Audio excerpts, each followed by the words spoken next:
Olá, graça e paz, meu irmão e minha irmã. Estamos iniciando a leitura da Bíblia em 365 dias, uma dose de amor com a Palavra de Deus. Hoje, no 278º dia, trago para leitura e comentários bíblicos os livros dos profetas Jeremias, capítulos 23 e 24, livro do profeta Oséias, capítulo 11, versículo 12, ao capítulo 12, versículo 14, e o livro do apóstolo Lucas, capítulo 2, dos versículos 1 a 20. Neste momento, você precisa estar de posse de um bloco de anotação, caneta ou lápis. A Bíblia, tão importante quanto a sua leitura diariamente, nos aproxima de Deus, fortalecendo assim a nossa fé e a esperança. Enquanto você prepara o nosso kit de fé, trago uma mensagem rápida. Todos nós temos a necessidade de estarmos em comunhão com Deus diariamente. Comunhão esta, agora, a leitura da Bíblia. Orar, meditar, refletir. A Bíblia Sagrada está cheia de promessas. Precisamos acreditar na palavra de Deus. Alimente a sua fé. A sua palavra tem muito mais força do que as coisas contrárias. Estamos vivendo um tempo em que devemos abrir os olhos. Satanás não está aqui para roubar o seu carro, sua casa, sua roupa, seu apartamento, celular, relógio. Ele vem para roubar agora esta semente, este estudo bíblico, a sua fé e os propósitos que Deus tem para você. Precisamos usar todos os recursos que Deus tem nos dado, incentivar a leitura da Bíblia, estudar. A Bíblia Sagrada nos faz gerar a fé, nos faz ter o alimento, a cura e a restauração. A compreensão da palavra vem através da revelação pelo Espírito Santo. Senhor, revele a compreensão de sua palavra. Jesus Cristo, me dê compreensão de sua palavra hoje e sempre. Em nome de Jesus, amém e graças a Deus. Se desconecte de tudo e permita que a palavra do Senhor adentre em vossos corações. Vamos para a leitura no livro do profeta Jeremias, capítulos 23 e 24. Profecia contra os maus pastores. Ai dos pastores que destroem e dispersam as ovelhas do meu pasto, diz o Senhor. Portanto, assim diz o Senhor, o Deus de Israel, a respeito dos pastores que apacentam o meu povo. Vocês dispersaram as minhas ovelhas e as afugentaram, e não cuidaram delas. Mas eu tratarei de castigar vocês por causa das maldades que praticaram, diz o Senhor. Eu mesmo recolherei o remanescente das minhas ovelhas de todas as terras para onde as tiver dispersado, e as farei voltar aos seus apriscos. Serão fecundas e se multiplicarão. Porei sobre elas pastores que as apacentem, e elas jamais terão medo, nem ficarão assustadas, nem uma delas faltará, diz o Senhor. Profecia sobre o renovo de Davi. Eis que vem dias, diz o Senhor, em que levantarei a Davi um renovo justo, e como o rei que é, reinará. Agirá com sabedoria e executará o juízo e a justiça na terra. Nos seus dias, Judá será salvo, e Israel habitará seguro, e este será o nome pela qual será chamado Senhor, justiça nossa. Portanto, eis que vem dias, diz o Senhor, em que nunca mais dirão: tão certo como vive o Senhor, que tirou os filhos de Israel da terra do Egito, mas tão certo como vive o Senhor que tirou e trouxe a descendência da casa de Israel da terra do norte e de todas as terras para onde os tinha dispersado, e habitarão na sua própria terra. Contra os falsos profetas. A respeito dos profetas, o meu coração está partido dentro de mim, todos os meus ossos estremecem. Sou como um homem embriagado e como um homem vencido pelo vinho por causa do Senhor e por causa das suas santas palavras. Porque a terra está cheia de adúlteros e chora por causa da maldição divina. Os pastos do deserto estão secos, porque o modo de vida deles é mau e seu uso da força não é reto. Pois tanto o profeta como o sacerdote estão contaminados. Até na minha casa achei a sua maldade, diz o Senhor. Portanto, o caminho deles será como lugares escorregadios na escuridão, para a qual serão empurrados e na qual cairão. Porque trarei sobre eles a calamidade, o ano da sua punição, diz o Senhor. Nos profetas de Samaria vi algo que causa desgosto. Profetizaram por Baal e fizeram o meu povo de Israel andar errante. Mas nos profetas de Jerusalém vejo coisa horrenda. Cometem adultério, andam com falsidade e fortalecem as mãos dos malfeitores para que não se convertam da sua maldade. Para mim todos eles se tornaram como Sodoma e os moradores de Jerusalém como Gomorra.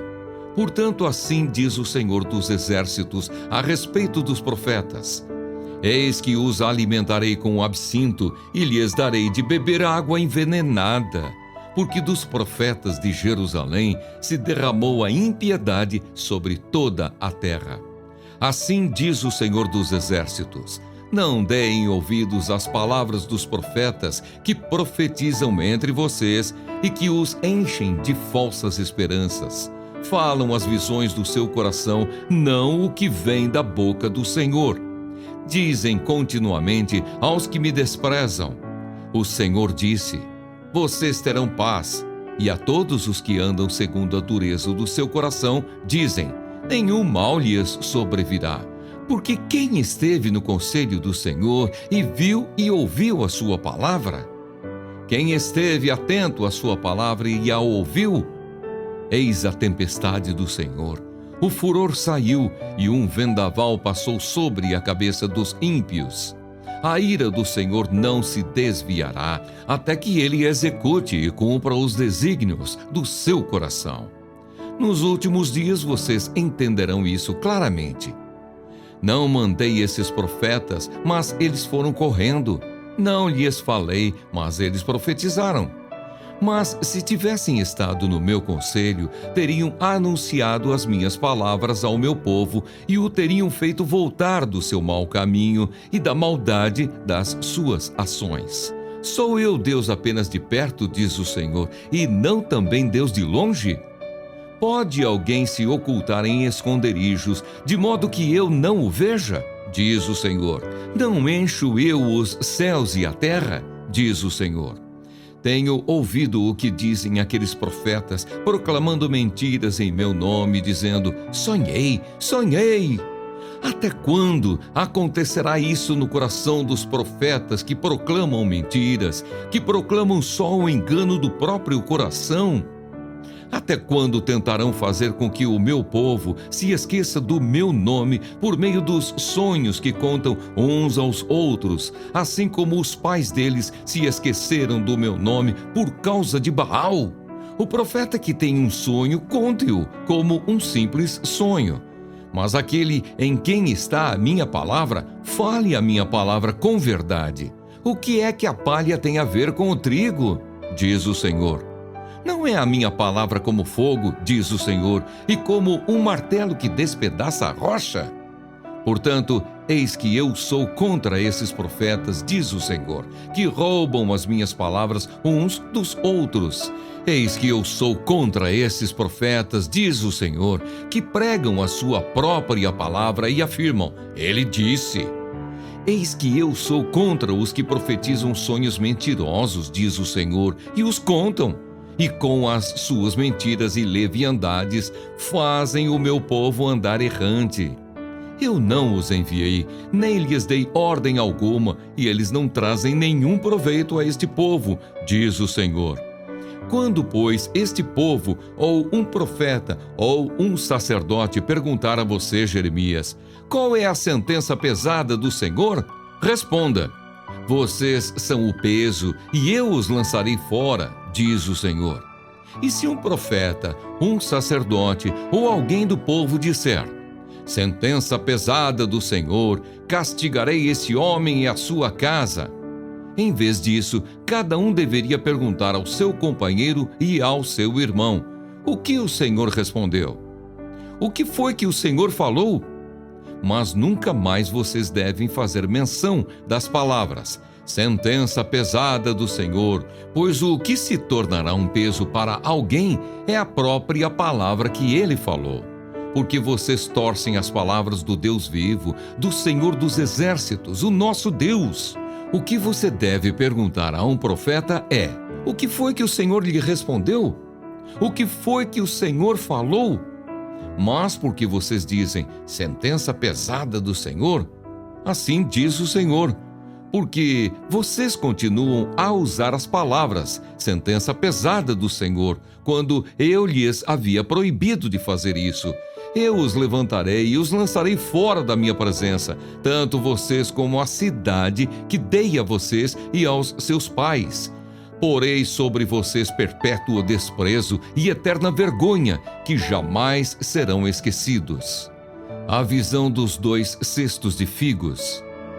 O Senhor me mostrou 2 cestos de figos postos diante do templo do Senhor.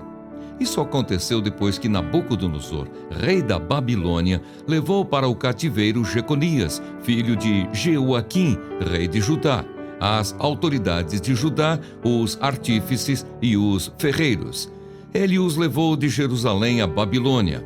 Um cesto tinha figos muito bons, como os figos do começo da colheita, mas o outro tinha figos ruins, que eram tão ruins que não se podiam comer. Então o Senhor me perguntou: o que você está vendo, Jeremias? Eu respondi: figos. Os figos bons são muito bons e os ruins são muito ruins, tão ruins que não se podem comer. Então a palavra do Senhor veio a mim dizendo: assim diz o Senhor, o Deus de Israel: os exilados de Judá, que eu enviei deste lugar para a terra dos caldeus, são como esses figos bons. Eu os considero bons. Olharei para eles favoravelmente e os trarei de volta para esta terra. Eu os edificarei e não os destruirei. Plantarei e não arrancarei. Eu lhes darei um coração para que me conheçam, para que saibam que eu sou o Senhor. Eles serão o meu povo e eu serei o seu Deus, porque se voltarão para mim de todo o seu coração. Como se rejeitam os figos ruins, que são tão ruins que não se podem comer, assim tratarei Zedequias, rei de Judá, diz o Senhor, e os seus oficiais, e o restante de Jerusalém, tanto os que ficaram nesta terra, como os que moram na terra do Egito. Farei deles um motivo de espanto, uma calamidade para todos os reinos da terra. Em todos os lugares para onde os dispersarei, serão objeto de deboche, de provérbio, de escárnio e de maldição. Enviarei contra eles a espada, a fome e a peste, até que desapareçam da terra que lhes dei, a eles e aos seus pais.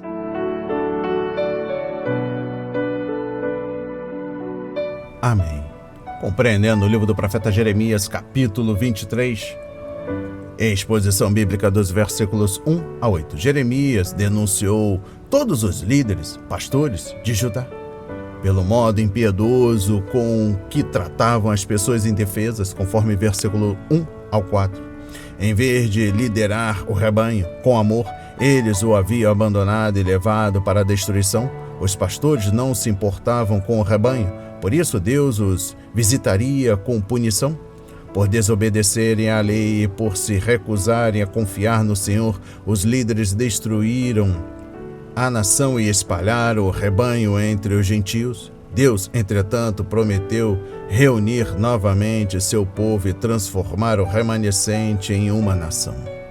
Compreendendo o versículo 5, Jeremias prometeu a reunião dos judeus, um milagre maior ainda do que a libertação do Egito, conforme versículos 7 e 8. Também capítulo 16, versículos 14 e 15.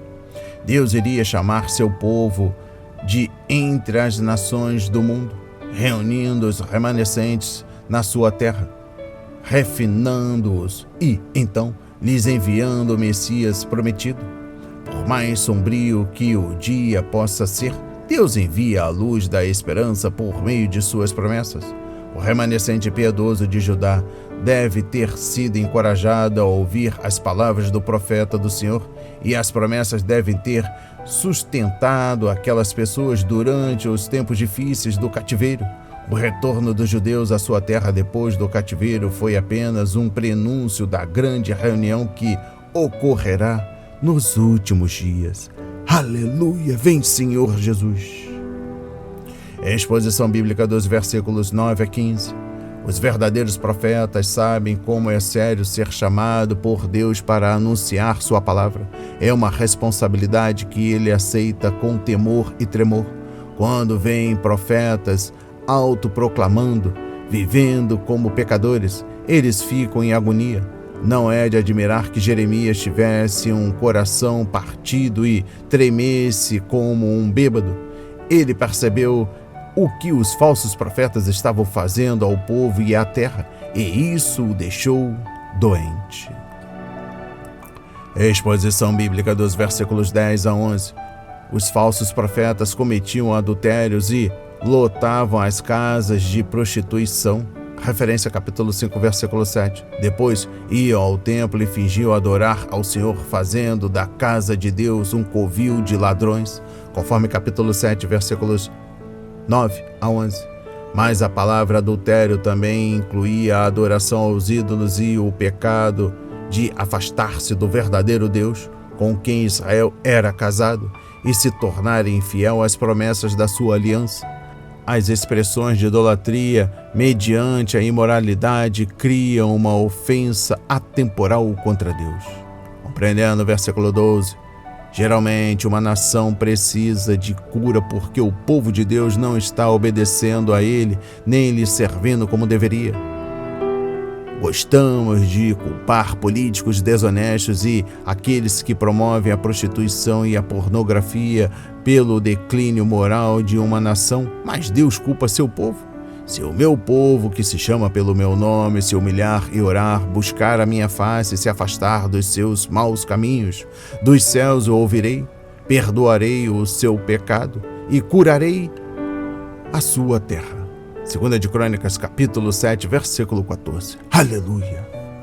Exposição bíblica dos versículos 16 a 20. Os falsos profetas ofereciam uma falsa esperança ao povo.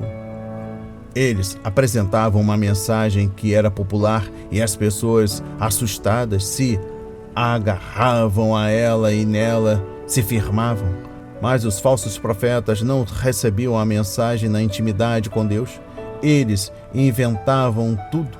Em vez de paz, uma tempestade da parte do Senhor estava se formando. Conforme versículo 19, o Todo-Poderoso estava prestes a descarregar sua santa ira sobre o povo pecador, e quando finalmente seus propósitos fossem entendidos, seria muito tarde para deter o vendável. Exposição bíblica dos versículos 21 a 24. Os falsos profetas ministravam sob uma autoridade ilegítima. Deus não havia falado com eles, mas, ainda assim, eles profetizavam. O Senhor não os havia chamado, contudo, aqueles homens espalhavam mensagens em seu nome. Se fossem verdadeiros profetas de Deus, teriam vivido piedosamente e encorajado as pessoas a abandonarem a iniquidade. Em vez disso, estavam ensinando uma teologia barata, permitindo que as pessoas fossem religiosas e continuassem a viver em pecado. Exposição bíblica dos versículos 25 a 32. Os falsos profetas falavam sob falsa inspiração.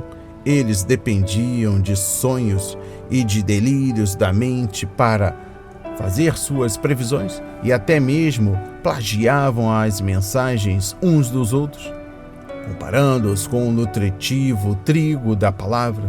Suas mensagens eram apenas palhas. Não prestam como alimento, são inúteis para a construção e não servem nem para aquecer. Compreendendo o capítulo 24, exposição bíblica dos versículos 1 a 10.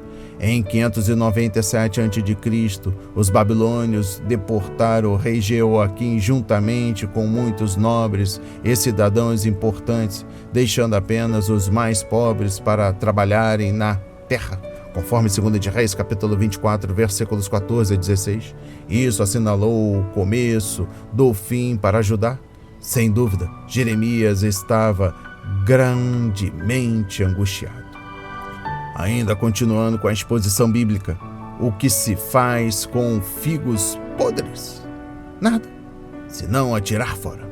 Mas qual a utilidade de figos saborosos e bons? Eles são preservados e apreciados. Deus prometeu cuidar dos exilados, trabalhar no coração deles e um dia trazê-los de volta à sua terra. Jeremias chegou a escrever uma carta para os exilados, falando para viverem em paz na terra e buscarem o Senhor de todo o coração, conforme capítulo 29. Compreendendo o versículo 6, em tempos de catástrofes nacional, por mais desencorajadoras que sejam as circunstâncias, Deus não abandona seu remanescente fiel. Os rebeldes são espalhados e destruídos, mas quem crê verdadeiramente no Senhor encontrará um Deus fiel em atender a todas as necessidades e realizar grandes planos através da vida de seus servos.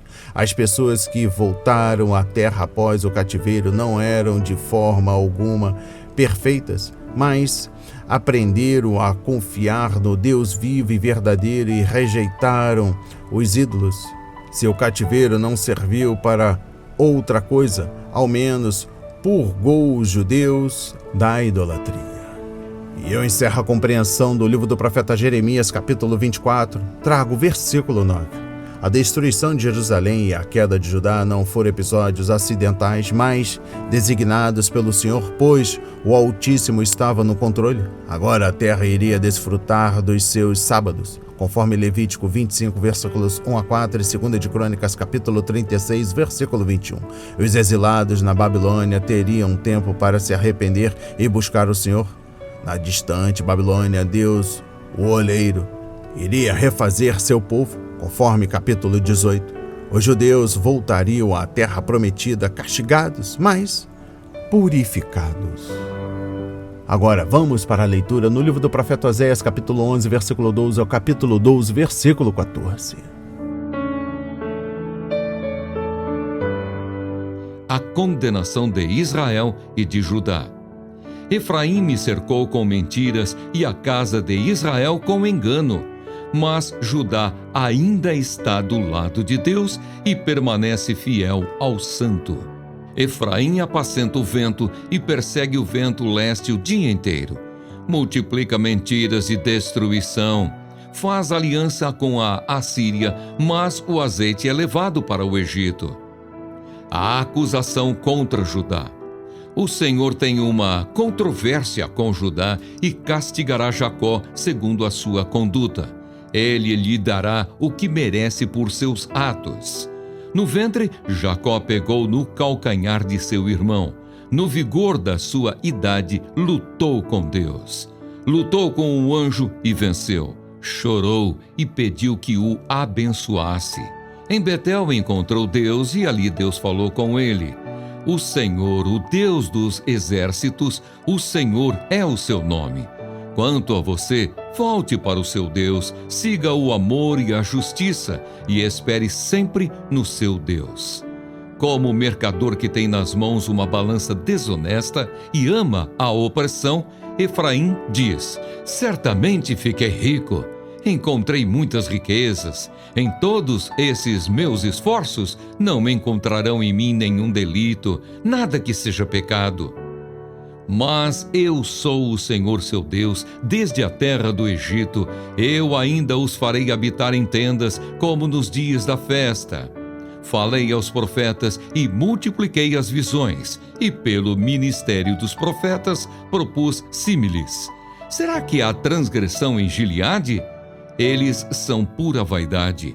Em Gilgal sacrificam bois. Os seus altares serão como montões de pedra nos sulcos dos campos. Jacó fugiu para a terra da Síria. Ali Israel trabalhou para conseguir uma esposa e por ela guardou o gado.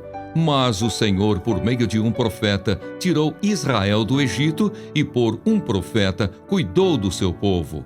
Efraim amargamente o provocou a ira, por isso o seu Senhor fará com que ele pague pelo sangue que derramou e lhe retribuirá pelas suas afrontas.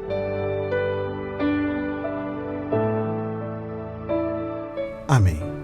Compreendendo o livro do profeta Oséias, capítulo 11, versículo 12 ao capítulo 12, versículo 14. Capítulo 11. No versículo 12, Deus é paciente com seu povo, assim como é com todos os pecados, conforme 2 de Pedro capítulo 3, versículo 9. Mesmo que estes lhes mintam e se rebelem contra ele. O que Jesus disse para Jerusalém em seus dias, Deus estava dizendo por meio de Oséias ao povo daquela época: Jerusalém, Jerusalém, você que mata os profetas e apedreja os que são enviados a vocês. Quantas vezes eu quis reunir os seus filhos, como a galinha reúne os seus pintinhos debaixo das suas asas, mas vocês não quiseram. Referência a Mateus 23, versículo 37. As misericórdias de Deus no passado certamente provaram seu amor para com Israel, mas Oséias apresentou uma segunda evidência de que o Senhor amava seu povo. No capítulo 12, versículo 1.a, o povo judeu estava vivendo de vento e não estava recebendo alimento algum. A palavra trazida por alimentar-se significa pastar, mas quem já viu uma ovelha com fome ignorar a grama verde e mastigar o vento? A ideia é absurda, mas era assim que o povo de Deus estava vivendo. Compreendendo o versículo 1.b, Israel estava cometendo 2 pecados. Primeiro, o povo estava adorando ídolos que não são nada e até menos que nada, e se afastando do Deus verdadeiro para viver de substitutos vazios. Eles estavam se alimentando de vento.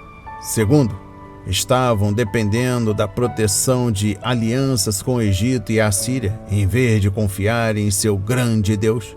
Isso também era estar vazio e correr atrás do vento, e Deus tinha de disciplinar Israel para trazê-lo de volta a ele e a sua palavra. Exposição bíblica dos versículos 2 a 6. As experiências de Jacó ao arrumar uma esposa e constituir uma família são exemplos da disciplina amorosa de Deus, conforme Gênesis 29 e 30. Para obter a bênção da família, Jacó conspirou e mentiu para seu pai, Isaac, mas depois foi a vez de Labão conspirar e mentir para que Jacó se casasse com suas 2 filhas em uma semana, tentar agradar as 2 mulheres, uma das quais ele realmente amava, e criar uma grande família trouxe muitas responsabilidades para Jacó, mas ele persistiu, e Deus o abençoou e fez dele um homem rico. Durante aqueles anos difíceis, no entanto, Jacó sofreu muito, conforme Gênesis 31, versículos 36 a 42. Contudo, o Senhor estava cumprindo seus propósitos. Trago uma exposição bíblica do capítulo 12, versículo 7 ao capítulo 13, versículo 6. Em seguida, o profeta mencionou alguns dos pecados que seu povo havia cometido. Oséias podia ver a prática comum das pessoas defraudando os outros para ganhar mais dinheiro. A prosperidade delas levou ao orgulho, conforme versículo 8, o tipo de autossuficiência que diz: nós não precisamos de Deus, conforme Apocalipse 3, versículo 17. Mas o Senhor avisou que iria humilhá-las. Em vez de desfrutarem de suas casas, elas viveriam em tendas, como Israel durante a peregrinação pelo deserto. Quando os assírios acabassem com Israel, os judeus ficariam gratos até pelas barracas provisórias em que ficariam por uma semana durante festas das cabanas. E eu encerro a compreensão do livro do profeta Oséias, capítulo 12, trago o versículo 10. Deus enviou profetas, mas o povo não os quis ouvir. Os israelitas afastaram-se da palavra do Deus vivo e praticaram a idolatria, conforme versículos 11 a 14. Isso provocou a ira do Senhor, e o modo como eles derramaram sangue inocente o provocou ainda mais. Sobre a maldade de Gileade, deu uma conferida no capítulo 6, versículos 8 a 9. Vamos para a leitura no livro de Lucas, capítulo 2, versículos 1 a 20.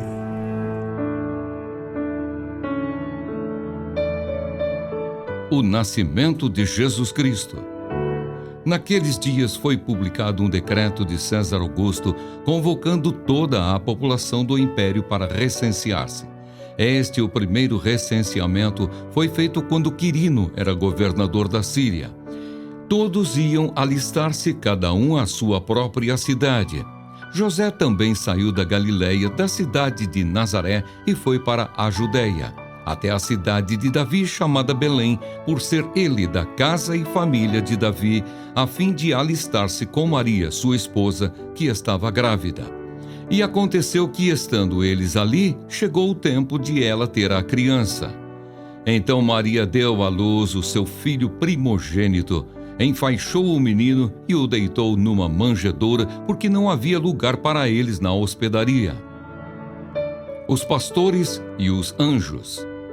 Havia naquela mesma região pastores que viviam nos campos e guardavam os seus rebanhos durante as vigílias da noite.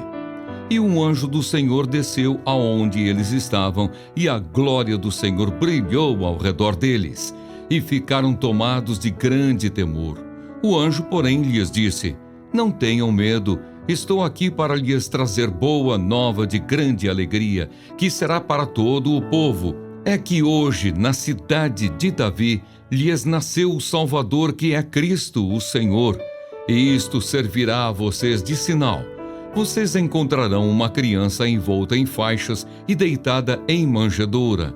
E de repente apareceu com o anjo uma multidão do exército celestial, louvando a Deus e dizendo: Glória a Deus nas maiores alturas e paz na terra entre os homens, a quem Ele quer bem. Quando os anjos se afastaram deles e voltaram para o céu, os pastores disseram uns aos outros: Vamos até Belém e vejamos os acontecimentos que o Senhor nos deu a conhecer. Foram depressa e encontraram Maria e José e a criança deitada na manjedoura.